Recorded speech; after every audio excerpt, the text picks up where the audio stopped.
Yeah, this is Senator Linda Collins Smith. From McGee, Arkansas? From Pocahontas. I knew that, yeah. I just, give her a hard time. Here she is. Thank you, folks.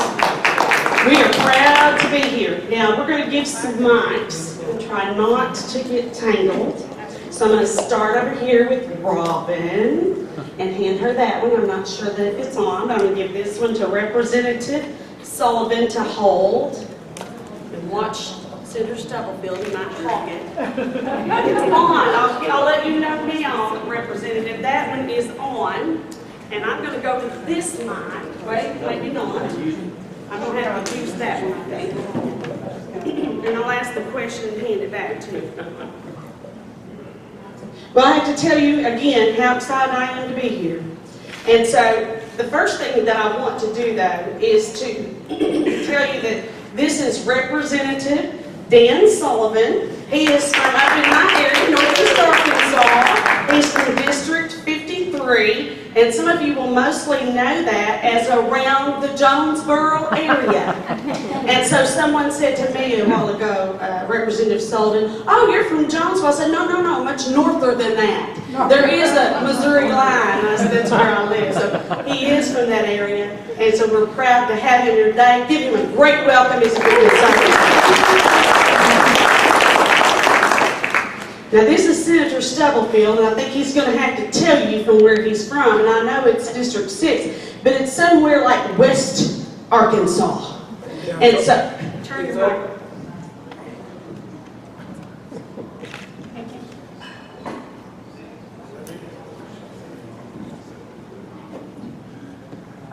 Hello? Yeah. I'm from over in God Country, Western Arkansas. 25 miles from the Oklahoma border. My Senate district covers Johnson, Yale, Logan, and Franklin County. And I want to apologize for being a little hoarse. I just spent 5 days in Chicago, and in fact I was on a plane this time yesterday coming from Chicago, and I'd been up 2 nights before that in Bale Hay till 2 o'clock in the morning. So I'm a little tired. So when you ask a question, ask them very slow. And I promise you I will answer them to the best of my ability. So thank you for allowing us to be here. I appreciate it. And this is Representative Robin Lundstrum, and she is from House District 87. Robin, tell them a little bit about the actual town that you're from, and then we'll let Dan actually tell them from his district where he is from. I had to tease him a little bit because we always have to say in my district, I'm a little bit, there's still more north of Jonesboro. I'm from District 87, also known as District 87, Maiden Heaven, Northwest Arkansas, God's country. My district includes Silent Springs, Elm Springs, Tawnytown, and a chunk of Springdale.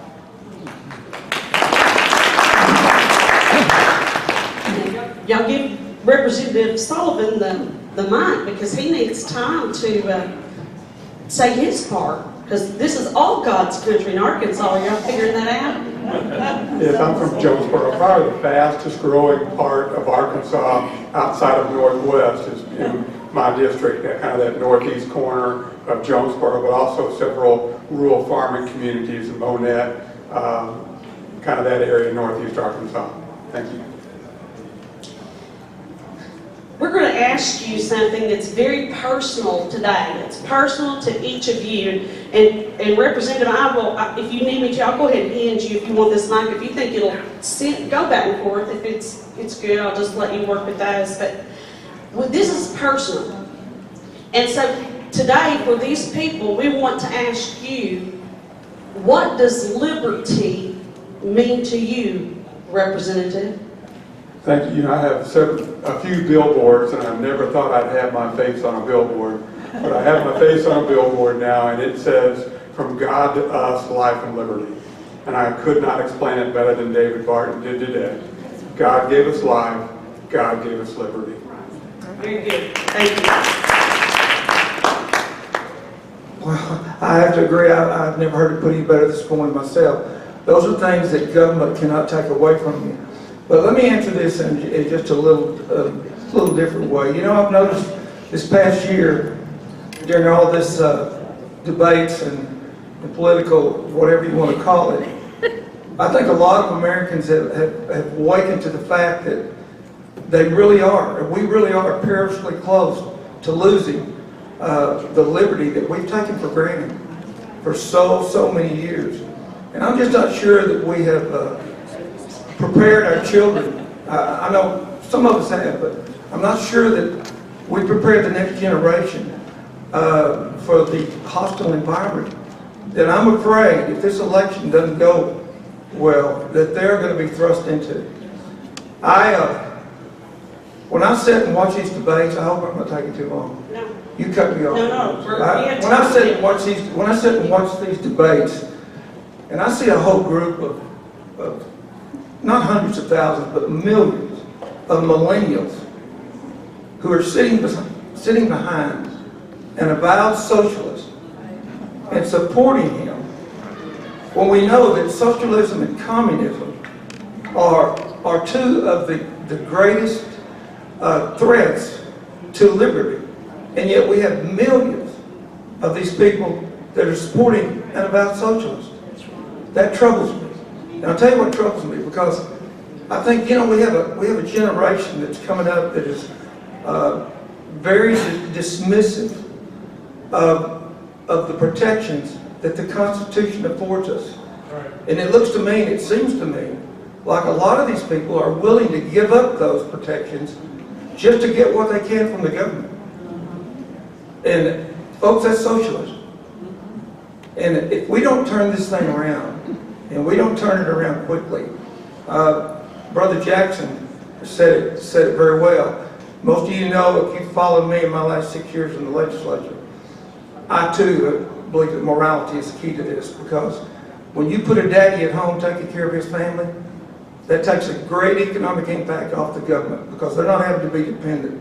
The more people that we get to be dependent upon the government, the greater our economy hurts. So morality it's a huge issue, but I've always tried to be positive and optimistic, but I'm also a realist. And sometimes I think that we're going to have to do something preemptively at the state level before the federal government intercedes. We may have to pass some laws to take care of our people, and maybe other states will follow suit, because if we don't, and this election goes wrong, we very well could have a revolution, unless we have laws on the books to protect our citizens. Laws that pertain to the Second Amendment, laws that pertain to Sharia law. Ladies and gentlemen, I'm going to tell you something. I'm one of the older ones up here. I've never in my life thought that we would have to vote on a religious freedom bill.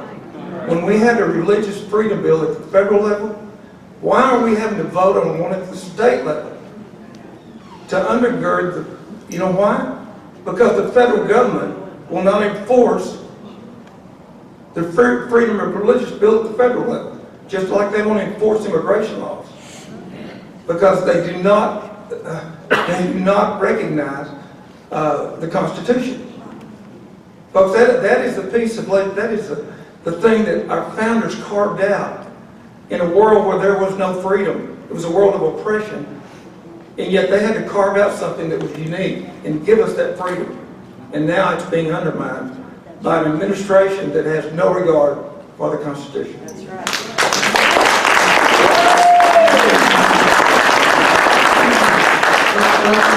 Representative, do you remember the question? I do. No, we love the answers, and you can take as long as you need to. You have that time allotted. Actually, I have the nickname as the Blonde Bomber. I come in and drop my load and leave.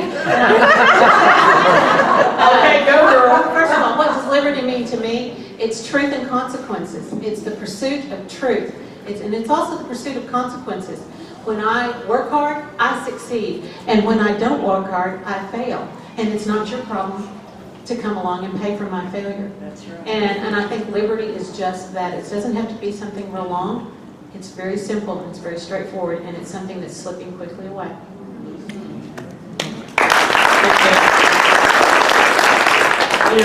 some of the things about these legislators that you'll find is, as conservatives and how they're voting, it's not just, what these folks have voted for, but it's also what they have voted against that make them who they are. And many times we want to deregulate things. We want to stop bad legislation. So when you're looking at all those bills that are presented to us, and I encourage you to help us read all those bills and help us, be a voice to contact the legislators. But many times it's not just what we vote for, it's what we vote against. And so you will find that that's critical also when you look at who we are and how we vote, and are we conservative or not as legislators. And so these legislators have done a fine job in voting conservative. And Representative Lundstrum is wanting to comment on that. And I would like for you to do that, and each of you. And we'll start with Representative Lundstrom on that particular comment. I'm often asked, what bills am I most proud of? And actually, I'm proud of all my bills. I didn't offer that many. But what I am proud of, not only are the successes, but I'm proud of the kills. Sometimes what you kill is more important than what you grant. And I can give you two very good examples, and it has to do with property rights. I'm a landlord. I have my own business, and one of the bills was a bill that would, when you go to court right now and you don't pay your rent, you have to put up what you owe in that rent, and then the judge decides. Or the damages to that property, you have to put up what you owe. This bill would not have required that. They said, oh, you can't do that. You can't put up what you owe. It's like, wait a second. A good, honest bank robber comes in and puts a gun in your face and says, give me your money. You're allowing the courts to steal from me. And the bill was meant that if you didn't pay your rent for 6 months and I took you to court, they didn't have to pay the rent. If the money wasn't there, too bad. So that's a property rights issue. The second one was very similar to that, in that they would make a standard for rental property in the state of Arkansas, and it wouldn't be a standard that we decide. The lady that got up to testify was real funny. She said, we have the lowest rent rates in the whole country. And I'm like, okay, that's bad. We have a competitive market. That's good. That means you can shop and get what you want. And then she said, well, not only do you have the lowest rent rates, but you're almost at capacity in rental property. Okay, that means it's even better. Okay, this means I need to go build more. But you have bad landlords, and so we have bad teachers, we have bad attorneys, we have bad politicians. You can't legislate away bad. And she said, well, I don't know how you're going to solve that problem. I said, that's real easy. I'll buy them. I'll fix them up and I'll rent them out. That's called capitalism. It's a beautiful thing. Both of those bills failed. One of them only got 1 vote. So, but it's important what you do. It's not sexy, but it's important. That's right, and so we'll pass that down, because although she went ahead anticipating that question, Senator Stubblefield, that is, the question that she just posed is exactly was what legislation, how did I phrase it, Representative, to you just then? What legislation did you enact, would you stop, or that you were proud of? And so they're answering that question. It could be either way. What did you stop? What would you pass? And so, Senator Stubblefield, if you'll answer that next, and we'll let Representative Sullivan do that as well, because that then goes along with those statements, and we want them to tell you those things. It's very important to know about them. Well, those of you who know me know that I try to avoid controversy at all costs. Yeah, right. I was in Chicago this last week, and we had a man from Washington, D.C., who was presenting to, there was 5,000 of us there. There was 300 in a room, and he was presenting this positive view of organic foods. Well, I'm not a nuclear scientist, but if there's one thing I know as a farmer for 60 years, it's organic foods. Well, he brought out a bunch of points that I knew were lies, and the organic food industry is one of the biggest rip-offs in the American economy, I'm telling you. I would love to share it with you. But anyway, this guy from Washington got mad, and he got so mad he would answer my questions. Well, after it was over with, I had a man from Washington come up and ask me if I would come to Washington and testify before a committee on organic inclusion. I said, if you'll pay my way. But let me tell you something. What I've noticed, in the last several years, there's been such a flagrant disregard, not only by the judicial branch and the legislative branch and the executive branch, for the will of the people. And let me give you an example. A few years ago, back in 2011, when I was in the House, we had a bill come up on fluoride. I have never gotten so many emails in my life on fluoride, putting fluoride in water. So I did my little research, and I found out that, do you know how much of your water, how much water they put fluoride in, or chlorinate? Do you know how much of it's used for drinking water? In fact, there really are no accurate numbers because so many people are buying water. When you go to Walmart or the dollar store, Dollar General, you see people with cases of water. So they really don't know just how much water people are actually drinking out of their taps. 99.9% of the water is being used for watering lawns, watering animals, flushing toilets. So the fluoride in all this water was a toxic chemical that comes from China. Yeah. But here was the kicker. In my neck of the woods, Fort Smith and Van Buren had voted twice not to put fluoride in the water. Well, guess what happened? They got fluoride mandated to put in their water. That is not listening to the will of the people. Now, your district, you know, we're a diversified state. I was talking to Dan. His district is different than mine. But I knew what the will of my people was in my district. And I voted against putting fluoride in water. A few years ago, I took on a group called HSUS. Some of you may be familiar with it. HSUS and PETA, the animal rights people. I was very proud of that because when I got to doing some research, even Dustin McDaniel, our Attorney General, had no idea what was going on in the state of Arkansas. These groups are 501c3 groups that were coming into our state wearing black uniforms, driving SUVs that looked like police, driving on farms, confiscating animals, taking those animals out of state, selling those animals, sending the owner a bill for the feed and the transportation. Our Attorney General did not even know this was going on. So I filed a bill, and it was a misdemeanor under Act 33. It was passed by the legislature several years ago. So I brought this to the Attorney General's opinion, and he sent over to his attorneys because he's seen I wasn't going to give up on it. And we ran some bills that made this a felony. If they came on your property, I got a call one morning from Bob Barker. My phone rang as I walked in the Senate, and he said, "Is this Senator Stubblefield?" And I said, "Yes, it is."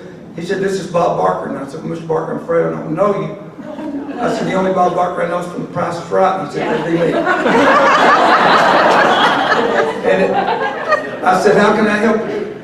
And he said, "Well, Senator Stubblefield, I would appreciate it if you would drop your Senate Bill 13 and 14, because we at PETA have done a lot of work as far as making animals safer."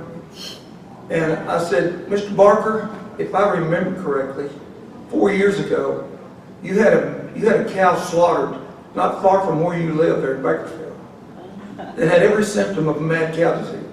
And one of your PETA friends videoed that cow and sat on that video for 6 weeks and allowed that food to enter the food supply, which was a federal offense."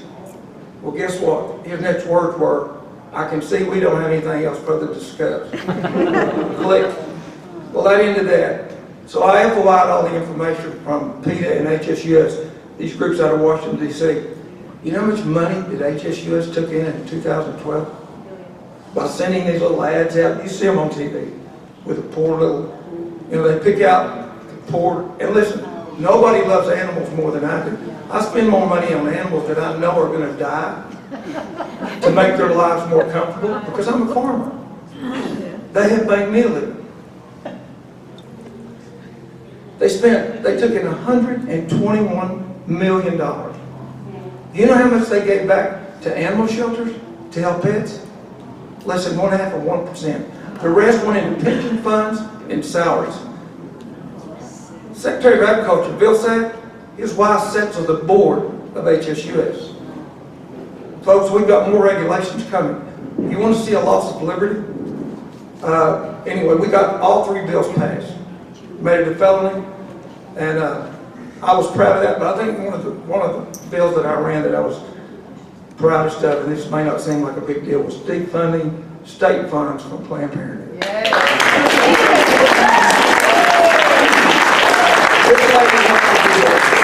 This was before we knew they were selling body parts. We had no idea we had no idea. I just knew that what they were doing was wrong. Because sometimes you just got to do what's right.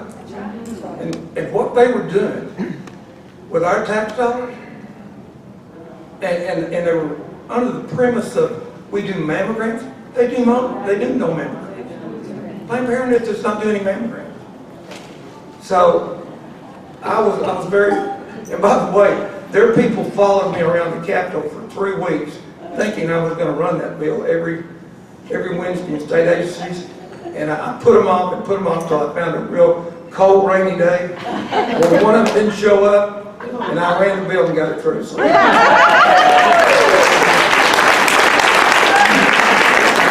My career's not been as exciting. Bob has never given me a call yet, so maybe I'll get there. I guess one of the most exciting bills I ran and worked real hard on was a telehealth bill, and it did not even get out of committee, and I'm not blaming Gary for that.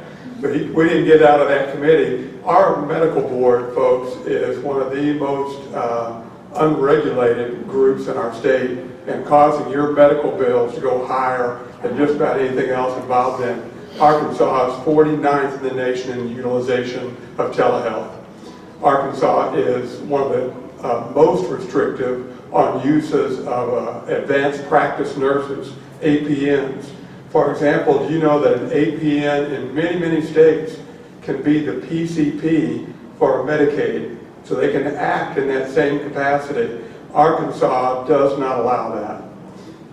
And all our director of DHS has to do is say, it's okay, and flip the switch, and it would be allowable. But our medical board stands in the way. Paul Harrell will love this. We had this telehealth bill come up before Rules and Regs, Public Health, to pass some rules and regs. And in that vote, in that committee vote, I didn't like the way that vote was going to come down. I didn't like the way the medical board had defined certain terms in there. It made it more restrictive, not less restrictive. I don't think we had the votes, but when it came up for vote, I called for a roll call, and they didn't have the votes to pass it, and it went down. And I just found out about 5 minutes ago, it's having to go back to the medical board, and they're going to have to rewrite that reg. So, you know, we are standing strong on some of these things, but folks, we're going to run this telehealth bill again. And we need your support in the grassroots to join us, because it's one of the most important things that we can do in the state of Arkansas to reduce your medical costs.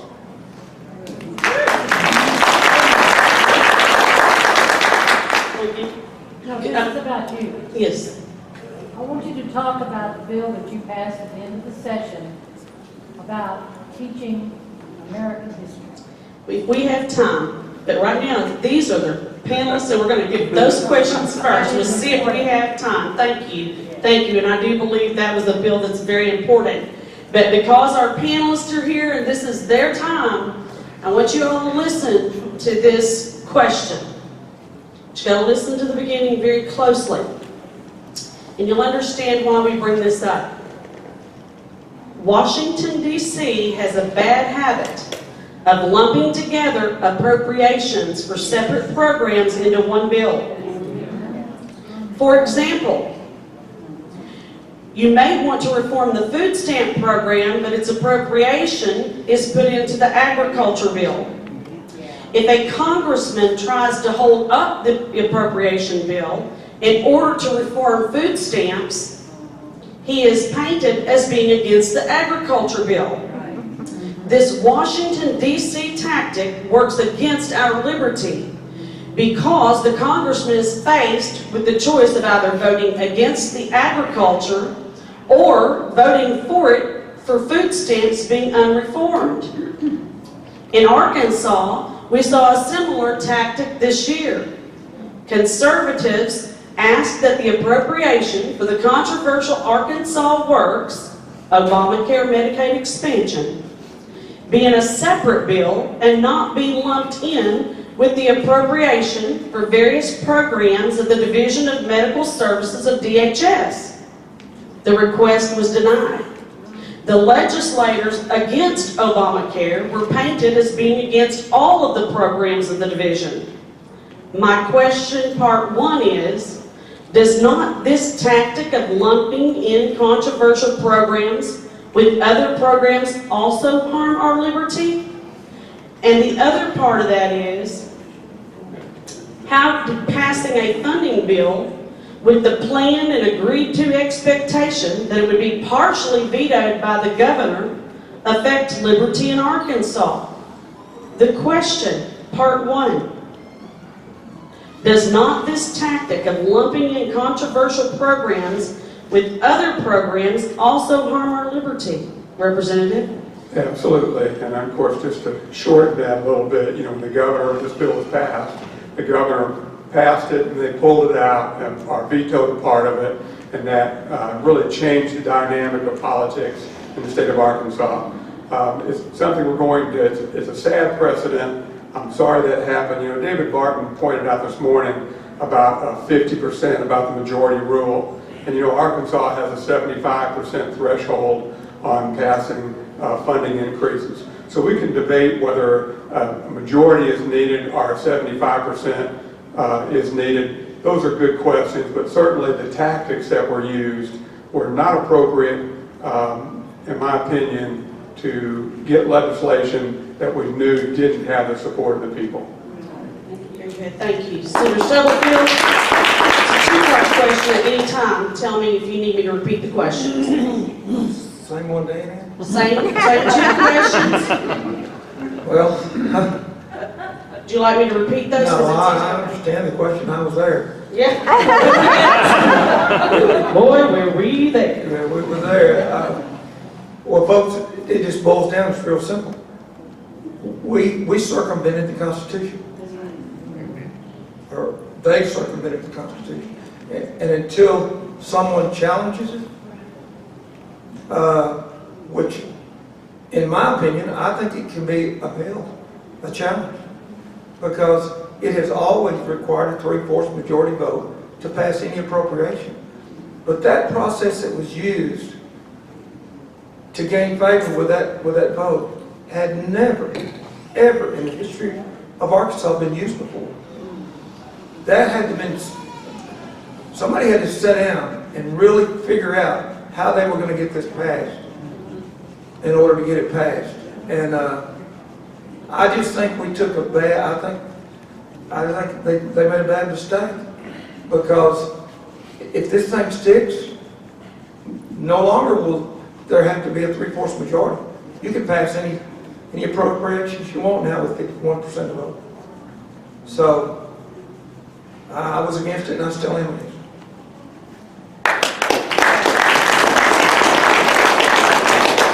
Same here. I was against it and still am. I think that 75%, those 75 votes, that was for our protection. And now that is gone.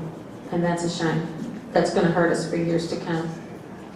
And I think the people, by bringing this up today with so many questions, and that's, this is an important issue because so many people were saying, what happened?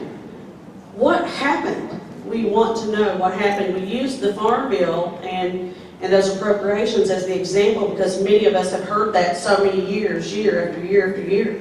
It's the first time we felt like that Washington political, that maneuver was used here in Arkansas. And they're trying to figure out what happened. And so we try to use the example so you could understand what happened in Arkansas. And the separation of powers, it felt like. It was, as a legislator in the Senate, how concerned I am as a senator for the people of Arkansas and for our state and what the founding fathers are thinking right now about that. And so for me, it's so troubling. And I thank you all for answering those questions. And Senator Stubblefield, you've got another response that you'd like to make about that. Please go right ahead. I just want to say this, as a former Razorback who played football, to me this was almost like one team was behind, one's ahead, and they changed the game. They changed the rules right in the middle of the game. They just changed the rules to their favor. Is that sportsmanship? No. It's, you know, it was wrong, and I really think that someday it will be challenged. And until it does, we've set a bad precedent as far as a 51% threshold is in passing appropriations. And is it statesmanship? So our next question, we'll move on. This one is going to be fun, legislators, because this one is if you can pass any bill, so now we're really out there, we're going to, anything you want. If you can pass any bill that would advance liberty, and you're thinking about it, any bill, what would it be? If you could just do it today, the timing was right, your legislators were in place, and you could advance any bill today, Representative Sullivan, what would it be? Absolutely get government out of competing with private business. Our government is so entwined in competing with the private sector, it just amazes me. And some of it is very subtle. You know, the forms of grants that are out there, and are not just federal grants, but state grants. Only certain entities can even apply for a grant, and they choose and pick who the winners and losers are. And I really hope, you know, we're going to talk about deregulation this legislative session. That's going to be a big part to remember that our government, you know, our colleges are competing every day against the private sector. I talked to our university up there in Jonesboro, Arkansas State University, and asked them how come they don't start cutting grass all over town. Yeah, they have more lawnmowers than anybody in town. And if they really wanted to make a bunch of money, they could just start doing everybody's lawn or open a John Deere factory. They pick and choose what businesses they compete with. And then from the state sector, the state side, you have a lot of quasi-governmental agencies. The community health centers, the community mental health centers, the area agencies on aging. All these different groups compete with the private sector every day, and in every case, the price goes up and your costs go up. You know, one of our biggest ones, competitors in the state of Arkansas, is UAMS. They compete on a statewide basis, and they do some great things, and I appreciate all the research they do. I appreciate what they do in education, but we have to remember they're an educational institution, not a private business. And we need to get government out of competing with the private sector. And we especially need to get them out of medicine. Yes. We are slowly heading towards socialized medicine. And all you have to do is take a long, hard look at the history in other countries of socialized medicine. And you will see waiting lists, people waiting for months and even years for procedures that you can have here. But I guess one of the things I would really try to do is, you know, we all know small business makes up 70% of the jobs in the state of Arkansas and across the country as far as that goes. We've got to get rid of some of these onerous regulations, at least 50% of them, that restrict small business from growing and hiring more people and even competing on a global scale. We have too many regulations in Arkansas. We're one of the most heavily regulated licensure states in the country, and we have a lot of duplication. You know, the state of Kansas has basically the same amount of people, 3 million people as Arkansas. We have 68,000 state workers. They have 32,000 state workers. How can Kansas do the same work with half the people?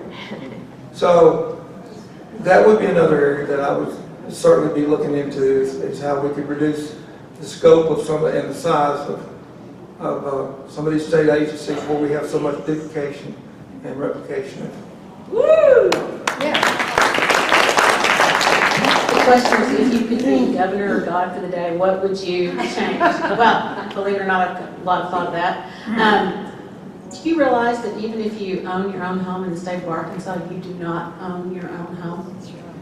You have to pay every year for the privilege of owning your home. Even if you've paid it off, you do not own your home, and you get to rent it every year. And if you don't pay your property taxes on October the 10th, you will get that little knock on the door and you will lose your home. To me, that's a travesty. You should own your own home. And that, again, keeps people down.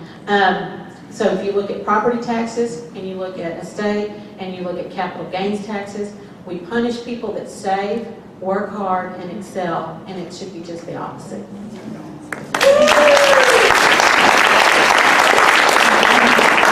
We've just heard some great ideas for some great legislation in the future, and I can tell you, if these legislators are around, and you guys have to help us keep them there, if these legislators are around, and if I'm around, I hope that we will all be working together, working with you, to make sure that we can get some of these things accomplished. It's truly a short window of time that we're there. And it's a tough old world for those conservatives to really stay there. And we have to have your help and your encouragement. I was asked about a bill that passed at the 11th hour, the final hour, literally, in session. So I'm going to tell you about that. It kind of goes with what we've talked about. The Department of Education wanted to take out the early years of our history and not teach it in Arkansas. A couple days before the end of session, many of you do not know this, you didn't even know this bill passed. 2 days before the end of session, we hear that they want to remove those early years of history and not teach them. I'm giving you the very brief because I want to end with a final thought of these folks. I spent the weekend there getting my facts straight about, is this true, is it true? I called everyone, finally had an educator that said, I'll help you work on this. And I'm telling you the truth. If God Almighty hadn't handled this bill, I certainly could not have at the end of session because there was no time left.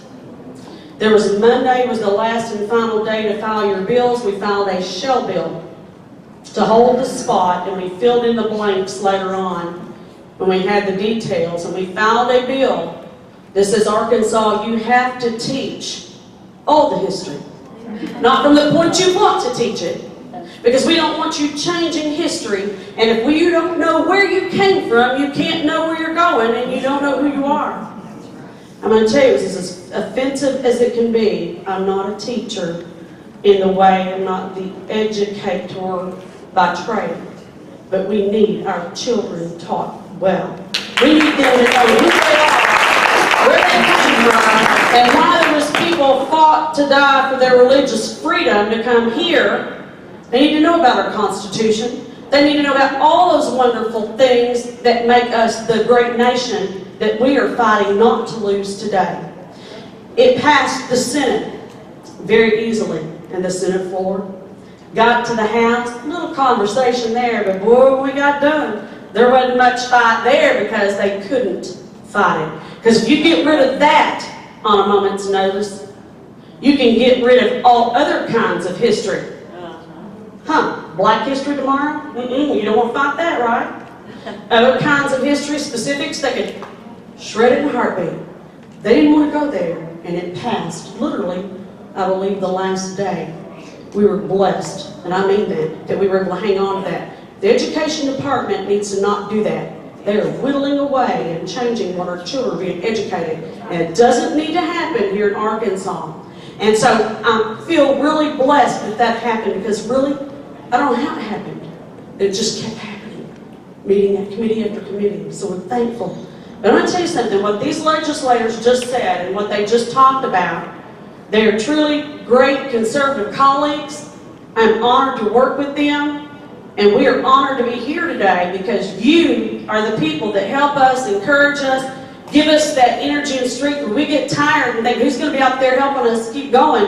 It's you guys. So thank you all for being here today. Thank you for helping us, giving us the things that we need. And don't go away. We keep needing you. Keep being there for us. Show up in committee meetings. Call us. We need you. Thank you, legislators, very much for putting us up.